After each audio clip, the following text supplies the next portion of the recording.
नमस्कार, मैं हूँ राजेश कुमार शर्मा और आप देख रहे हैं मेरा यूट्यूब चैनल यूपी आज। आगे बढ़ने से पहले मेरा आपसे निवेदन है कि यदि आपने अभी तक मेरे इस चैनल को सब्सक्राइब नहीं किया है तो प्लीज़ उसे सब्सक्राइब कर दीजिए। साथ ही आग्रह यह भी है कि वीडियो को लाइक करना, अपने कमेंट्स लिखना और इसे शेयर करना भी ना भूलें।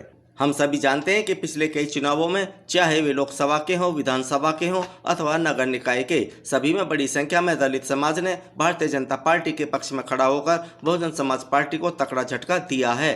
हाल ही में हुए नगर निकाय चुनाव परिणाम इस ओर स्पष्ट इशारा कर रहे हैं कि बसपा अपने मजबूत वोट बैंक को सहज कर रखने में बुरी तरह नाकाम रही है। अब ऐसे में प्रश्न उठता है कि आखिर मायावती के सबसे मजबूत वोट बैंक में सेंध लगाने में भारतीय जनता पार्टी कैसे कामयाब हुई और मायावती फेल क्यों हो गई।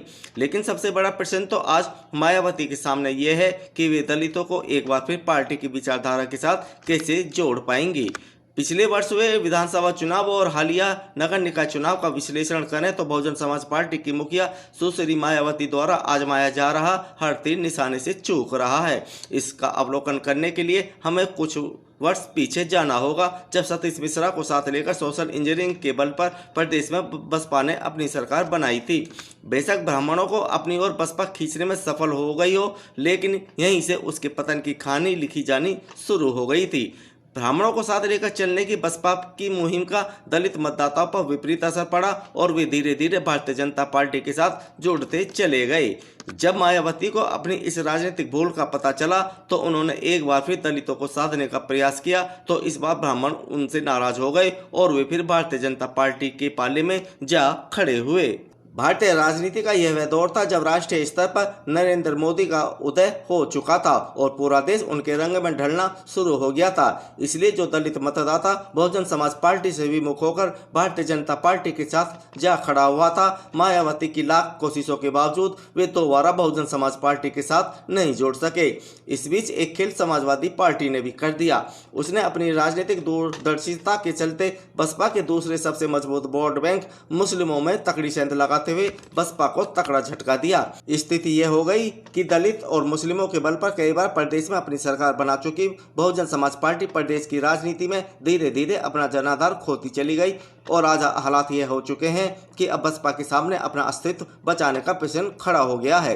राजनीति के जानकार बताते हैं कि बसपा के पतन का मुख्य कारण पिछले कई चुनावों में बसपा सुप्रीमो मायावती द्वारा व्यापक चुनाव प्रचार नहीं करना है। हालिया नगर निकाय चुनावों में तो उन्होंने एक भी जनसभा या रोड शो नहीं किया। इससे दलित समाज आहत है। वे अपने इस प्रिय नेता को सुनना और देखना चाहते हैं। बसपा सुप्रीमो मायावती के जनता के बीच न जाने से कहीं न कहीं पार्टी कमजोर हुई है।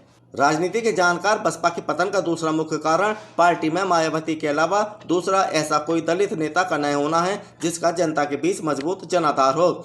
जिन नेताओं का जनाधार था उनमें से अधिकांश नेता या तो पार्टी छोड़कर दूसरे दलों में शामिल हो चुके हैं या फिर अपनी अलग पार्टी बनाकर राजनीति कर रहे हैं। जिन दलित नेताओं का पार्टी में जनाधार है भी, वे पार्टी में लगभग हाशिए पर चल रहे हैं।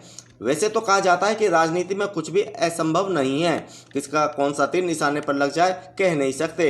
लेकिन बसपा के जो वर्तमान हालात हैं उससे बाहर निकलने के लिए बसपा सुप्रीमो को एक बार फिर सड़क पर उतरकर संघर्ष करना होगा। जब तक वे स्वयं सड़कों पर उतरकर पहले जैसा संघर्ष नहीं करेंगी तब तक पार्टी को मजबूत नहीं किया जा सकता। बसपा सुप्रीमो को भारतीय जनता पार्टी से सबक लेना होगा, क्योंकि कोई भी चुनाव हो भारतीय जनता पार्टी के प्रदेश स्तर से लेकर राष्ट्रीय स्तर तक के नेता सक्रिय हो जाते हैं। सभी जाति बिरादरी के जमीनी नेताओं को पार्टी के पक्ष में प्रचार करने के लिए उतार दिया जाता है। लाजमी है कि जब हर एक जाति बिरादरी के नेताओं को भारतीय जनता पार्टी जनता के बीच भेजेगी तो कहीं न कहीं मतदाता प्रभावित होकर भारतीय जनता पार्टी के साथ जुड़ेगा। इसलिए बहुजन समाज पार्टी सुप्रीमो मायावती को चाहिए कि वे अपने नेताओं को जनता के बीच पार्टी का प्रचार प्रसार करने के लिए भेजें। इससे पार्टी में जमीनी नेताओं की जो कमी आज साफ तौर पर दिखाई दे रही है उससे बसपा को मुक्ति मिलेगी और पार्टी मजबूत होकर उभरेगी।